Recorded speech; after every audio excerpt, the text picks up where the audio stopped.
good morning, and good morning. I know gabi na, and some of you are wondering why I am greeting everyone good morning. Alam niyo ba na ang good morning, ang ibig sabihin is you are wishing someone a new and prosperous beginning. So, to everyone here, good morning. So, welcome to the Greatness Hub, and welcome to the first episode of Speak with Success. For those of you who are here, thank you for investing your time and thank you for joining me tonight. I hope every Tuesday from 8 to 9 p.m. magkakasama po tayo palagi. So before we start, I would like to invite everyone to subscribe in the Greatness Hubs. Why do we need to subscribe? Of course, so you can watch us and so you can browse all shows and episodes of the different wonderful speakers and learn from them anytime that you want. And of course, the most important thing is so you can advertise your businesses through the Greatest Hub. Subscription and sponsorship packages are posted both in iHelp and the Greatness Hub FB pages, so you can just check all the details there. So let's start. Let me introduce myself. I am SucCEZ Acuña. I am an insurance entrepreneur. I am both a manager and a financial advisor of Film Life. I am a registered financial consultant and a registered estate planner of the International Association of Registered Financial Consultant or IARFC Philippines. I am a certified life skills and self-discovery coach and a certified high-impact inspirational speaker. I am also an NLP practitioner. I am also a certified uh, digital marketer. So I am certified in digital marketing and social media management. So if any one of you here needs help on certain aspect that I am certified with, please do not hesitate to reach out to me and I'll be glad to be of help. To give you an overview on what this show is all about, Speak with Success is all about speaking. Public speaking. Pag sinabi nating public speaking, hindi lang yung mga sikat na motivational speaker and inspirational speaker. Tulad nila Francis Kong, Bo Sanchez, Tony Robbins, and Simon Sinek, at saka marami pang iba. This show wanted to cater to all kinds of speaking, from speaking in school, during graded recitations, and school presentations, and from doing project presentations at your workplace, and up to being a professional, motivational, and inspirational speaker. This show aims to help people in conquering their fears and in developing their skill in public speaking as well. So yung format ng show natin will be different every week. So meron tayong mga learning sessions and meron din tayong mga session na meron tayong invited guest na mga public speaker din. So para they can share their experiences so we can learn from them. So in the future, we will also be introducing other concepts to make your experiences more fun. So pwede rin po kayong magpadala ng suggestion if you want to know things about public speaking so I can discuss it in our future episodes. We were all born with the ability to speak. Speaking is a gift. God gave us this gift para makapag-communicate tayo sa ibang tao. So we could express our ideas and our innermost thoughts. Speaking gives us a way to view the world, and I believe as well na ito ay isang gift na kailangan nating i-share. We should give this away. So kaya ito yung reason why I am here, to share and be of help to everyone. So let us discuss, no? Why public speaking? Why do we need to hone this skill?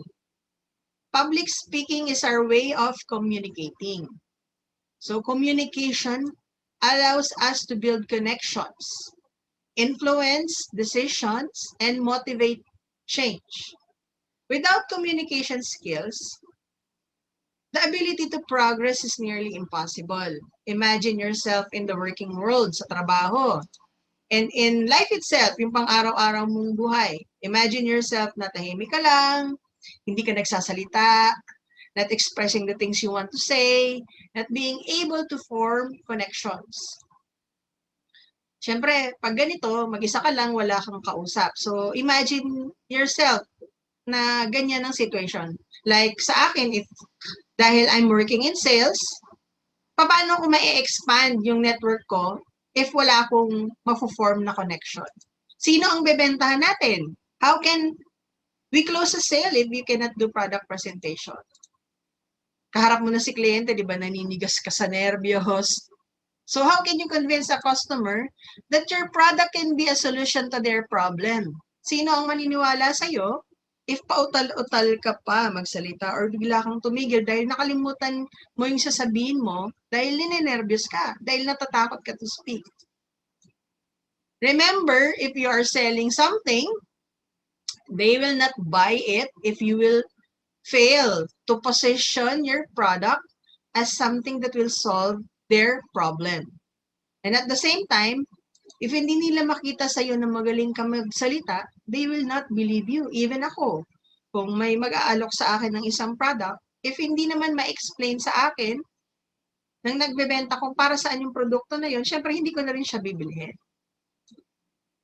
Public speaking is one of the most important and most dreaded forms of communication. Dreaded kasi maraming natatakot magsalita. It is a fear. This is the most common fear people have across the globe.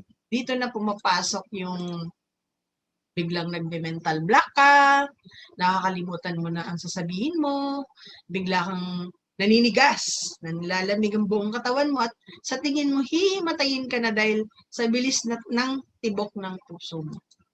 Believe me, we all went through this stage sometime in our lives. Kahit yung mga magagaling na speaker, alam ko, pinagdaanan din nila ito. And ang iba nga, hindi na overcome to eh. They still have it now. So, I have a friend. During rehearsals, ang galing-galing niya, memorize niya na nga lahat ng sasabihin niya eh. But because of this fear, nakakalimutan niya na lahat ng nakakalimutan niya na yung masasabihin niya.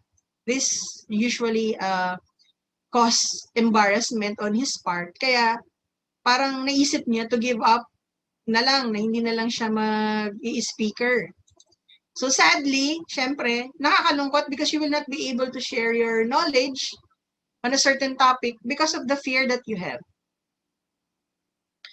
Would you believe that I myself struggled with speaking anxiety before? Takot din ako magsalita. But good thing, my job requires me to speak since I am training my sales team and I am doing product presentations. Kailangan ko siyang ma-master. Mahirap siya sa umpisa on my part. I remember, nawawalan pa nga ako ng boses when I do a whole day training eh. For so long, I got used to being silent. Even with my friends, I used to be the listener in the group habang sila nag-aagawan magkwentuhan or magkwento ng mga nangyayari sa buhay nila. Ako nakikinig lang. Then when I entered sales, it became my training ground. Hindi naman kasi pwede na hindi ka magsasalita pag nasa sales ka. Kasi paano ka magpa-product presentation, di ba? So when I became a manager, nadagdagan pa ang duties ko since I need to train my team. So one whole day of training is really hard for me since nawawalan nga ako ng boses. If whole day akong nagsasalita, wala nang natitira sa akin. Kaya nga noon, suking-suki ako sa mga drugstore kasi mahilig ako mag-imbak ng lozenges for my sore throat. Then after a few years in the job, napansin ko na lang na parang nasanay na lang ako. Nasanay na yung boses ko, hindi na siya nawawala. Pero there were times before that I really defy speaking, especially in larger crowds and with my bosses around. Siguro ayoko lang magkamali and mapahiya, kaya dinedecline ko yung mga invitation. So the speaking anxiety plus the fear na magkamali ako makes me want na lang minsan na to disappear, yung maglaho ka na lang ng parang bula. Kasi para hindi na lang matuloy yung invitation nila. So this may seem funny for some, no? But people really do experience this. So madaming tao ang nagdadaan sa ganito.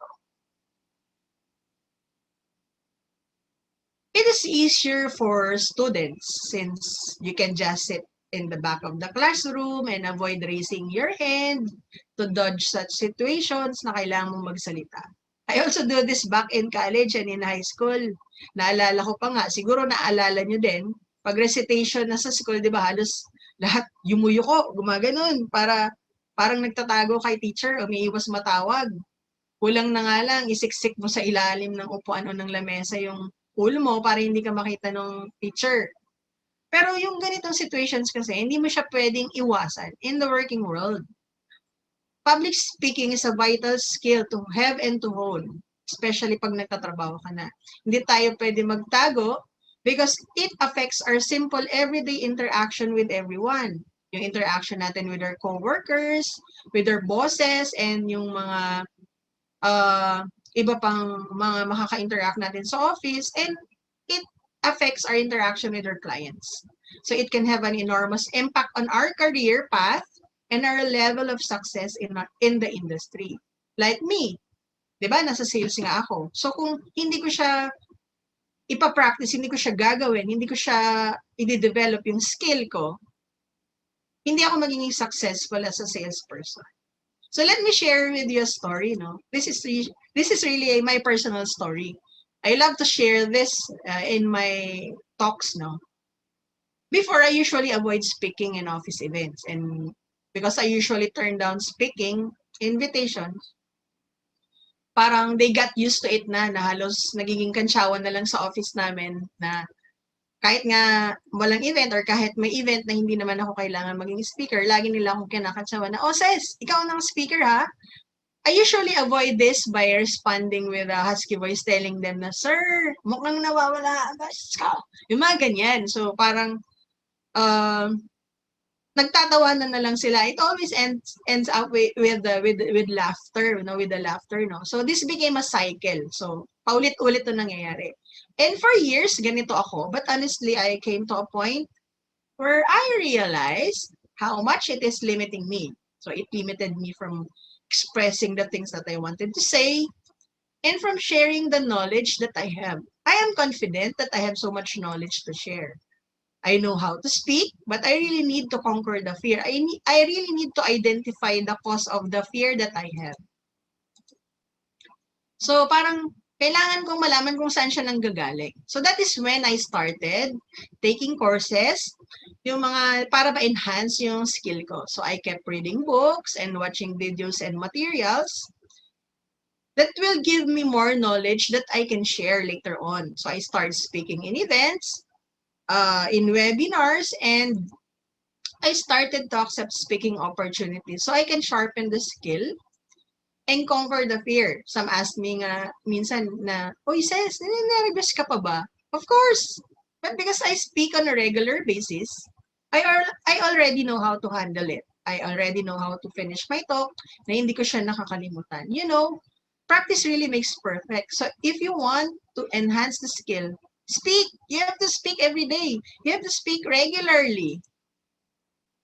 So what is really the purpose of public speaking? So importante siya sa buhay natin, no? So the first purpose is to win over the conversation. So this is an important skill that we have to develop, that we have to enhance. And we call this the skill of persuasion, or the ability to win over the conversation. The power of persuasion can carry you far, and it all starts by honing your public speaking skills. Parang nai-increase na yung confidence mo, and with that, you tend to be relaxed in front of an audience. So hindi ka na ninenervyos, hindi ka na nilalamig, or hindi mo na nakakalimutan ng sasabihin mo. Though it's imperative to be knowledgeable about the subject you are presenting, kasi kailangan mo nga mag-research, di ba? But beyond that, when making a persuasive speech of any kind, including a sales pitch to a client, sa katulad kong salesperson, no? I need to be prepared to answer the objections and to speak with poise. Kasi in order for me to express kung bakit kailangan yung produkto ko, kung bakit kailangan nilang bilhin, or yung idea that will give them interest in the product that I'm selling, kailangan kong gumamit ng strong, convincing language para maka-elicit ako ng intrigue and curiosity. Kasi 'di ba, if curious ka sa isang bagay, you tend to look for something, to look for an answer to your question. So, as a speaker, we really have to make them curious on the things that we know.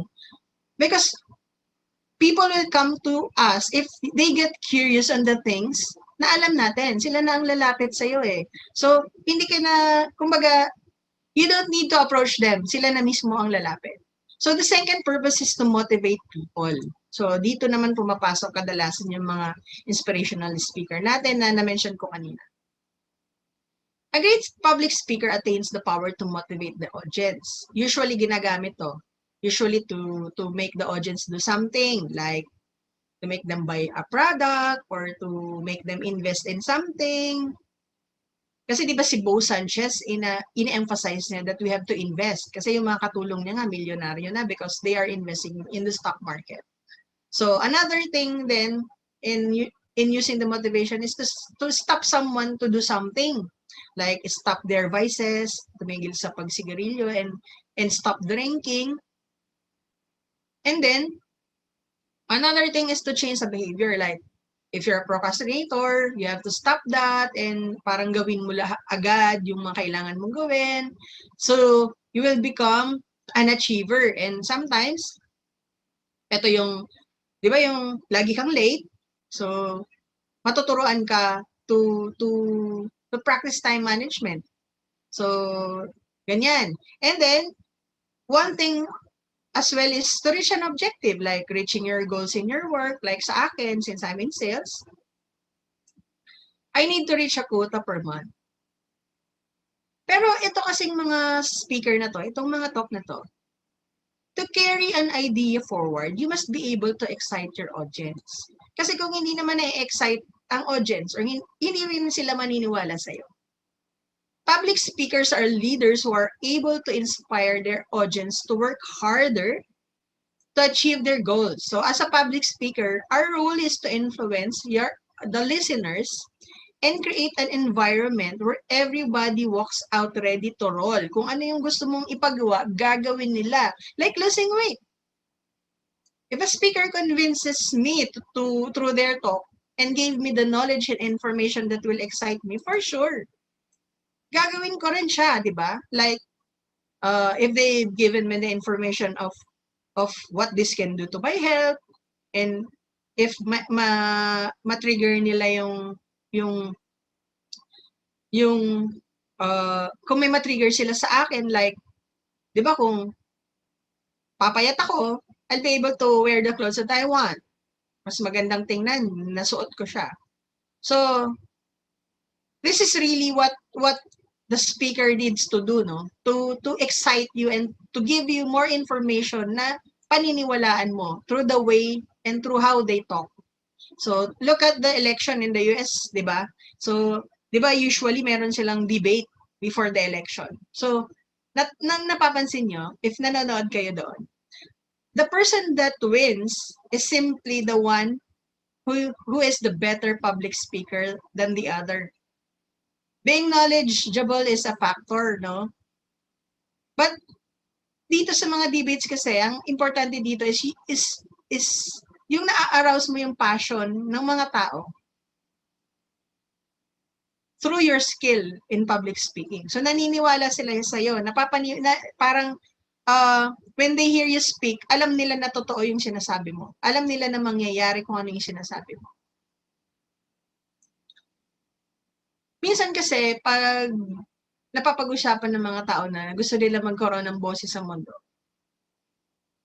yung magkaroon ng impact sa mundo, yung boses nila, yung mga iniisip nila, and yung knowledge nila, parang magkakatotoo lang kasi to kung ma-deliver mo to in an exciting way. Yung yung papaniwalaan ka, yung mako-curious sa'yo yung mga tao.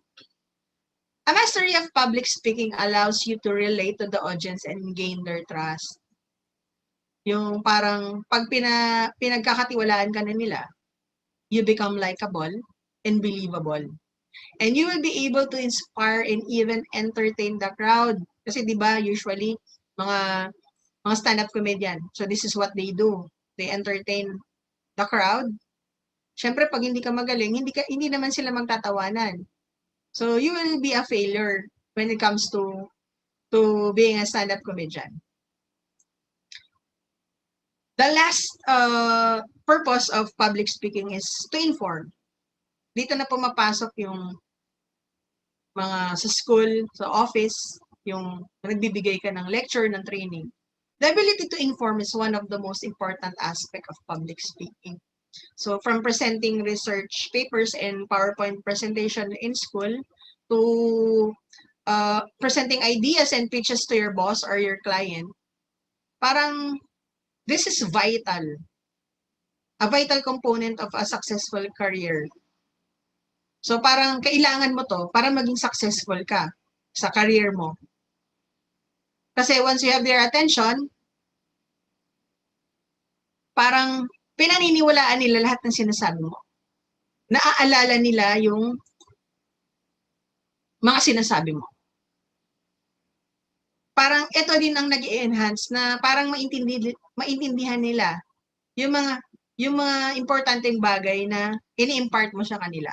Kasi 'di ba sometimes may mga oras sa buhay natin na sinasabi natin na ito yung sinasabi ni sir, ito yung sinasabi ni coach na dapat ganito. So, 'di ba as a public speaker, parang maganda din na parang yung audience mo is may natututunan sa iyo at naaalala ka nila in times of their lives na may mga instances na related yung sinabi mo sa pangyayari sa buhay nila.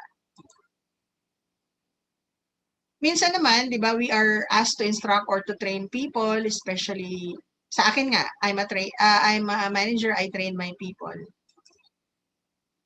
So, by giving demonstrations and sharing my expertise on something, parang dito sila natututo. And this is really a very essential skill na kailangan natin sa mundo ngayon. So, it's very important to hone the skill in public speaking and to know things about this and to get constant practice para at least na-enhance yung skill natin. Napapakinabangan natin, na i-share natin yung knowledge natin. So we will be having a short break and I'll be back for the second leg of this session. So thank you and see you again.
Hello and welcome back. So, I hope I was able to give you knowledge and inspiration to at least do something about the fear of public speaking, the fear that you are having. So, I hope my story was able to inspire you as well. And I hope I was able to provide you with enough information on why public speaking is really important and why developing the skill will help us in our work. So before I end, I hope I can invite everyone to follow, like, and share my pages and my group in Facebook. So I hope you can follow, you can like Film Life Legazpi City. This is a page where I created, and para meron tayong page for information regarding our company and our products. So you can also friend request me in FB. You can just search SucCEZ Acuña. It's my name, no? And then if you need help in financial planning, or if you need something about insurance and investment, you can call me or you can text me at 0917-717-7248. So this is one of my page again. So I call this SucCEZ project. So ang kinikater naman ito is more on coaching, insurance and investment, more on protection, more on protecting your life and the life of your family. And this is also an inspirational and motivational page. So this is more on bridging connection through growth, collaboration, and self-mastery. So meron tayong coaching dito. So may mga post ako dito every day, inspirational quotes and coaching questions that you can answer for yourself. So you can also connect with me through coaching in this page. And then I also have a Mindbox training and consultancy solution. So I'm a part owner of this. So this company actually conducts training and consultations.